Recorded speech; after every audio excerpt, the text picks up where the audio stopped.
আপনি যে আমাদেরকে ভোট দিয়েছেন সেটার জন্য আপনি ব্যস্ত যাবেন। নীল নদের পানি যেরকম নীল নয়, জামাত ইসলামের ইসলাম ও জামাত নয়। ইসলাম আমরা যে ধর্ম লালন পালন করি, এরা কি সেটা মানে? প্রতিটা পাড়ায় পাড়ায় ইসলামী জলসা করে। ইসলামী জলসা করে কি বলে? আমরা যদি ক্ষমতায় নাও যাই, আপনি যে আমাদেরকে ভোট দিয়েছেন সেটার জন্য আপনি ব্যস্ত যাবেন। ক্ষমতায় যদি নাও যাই তাহলে কি হবে? দেন আমাদেরকে সহযোগিতা করেন, তাহলে একটা ফর্ম ফিল আপ করে আপনাকে সহযোগী বানাতে চায়। তো যারা জান্নাতে টিকিট বিক্রি করতেছেন, এরা কি প্রকৃত ইসলামকে ওন করে কিনা? আমরা যে ধর্ম লালন পালন করি, যে ধর্মীয় আচার আচরণ আমাদের সমাজে চলমান, এরা কি সেটা মানে? মানে নাকি? সুতরাং ওই যে মামা ভাসানী একসময় বলেছিল, নীল নদের পানি যেরকম নীল নয়, জামাত ইসলামের ইসলাম ও জামাত নয়। ইসলাম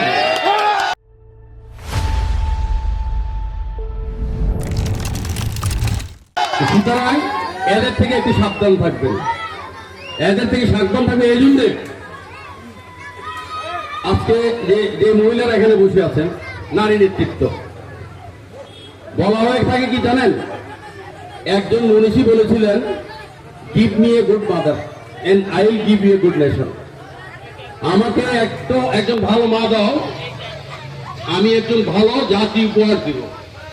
আমাদের দেশমাতা খালেদা জিয়া এক সময় নারীদের শিক্ষার জন্য বেতন বন্ধ করে দিলেন, যে ক্লাস 8 পর্যন্ত পড়াশোনা করতে বিনা বেতন, কোনো বেতন লাগবে না। আমাদের জনক নেতা গিয়ে জিজ্ঞেস করলেন যে নারীদের বেতন আপনি কেন বন্ধ করলেন? তো বলে যে নারীরা যে ঘরে ভালো বউ, সেই সংসারে জামাইও ভালো থাকে, ছেলে সন্তানও শিক্ষিত হয়। দেশমাতা কত সুযোগ প্রসারে চিন্তা করেছেন দেখেন।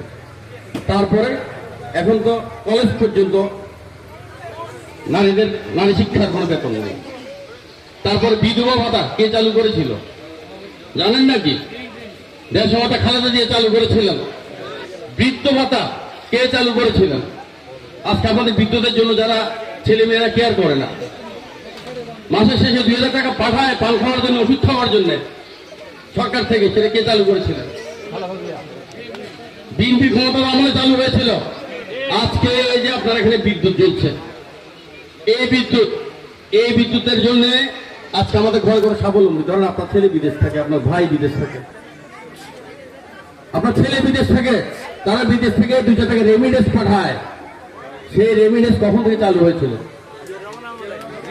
শহীদ রাষ্ট্রপতি জিয়া রহমান যখন ক্ষমতায় এসেছেন, উনি দেখলেন আমার দেশের হাজারো কর্মক্ষম হাত আছে, কর্মজীবী লোক আছে, কিন্তু কর্ম নাই। তখন উনি বিদেশ গেলেন, মিডল ইস্ট গেলেন। মিডল ইস্টের সরকারদের, শেখদের কাছে কি হাত পাতলেন যে আমার দেশের কর্মক্ষম হাত আছে, কর্মজীবী মানুষ আছে, তোমার দেশে কর্ম আছে, ভিসা দাও। আমার দেশের লোক এসে তোমার দেশ পুনর্গঠন করুক, তুমিও লাভবান হবো, আমিও লাভবান হবো।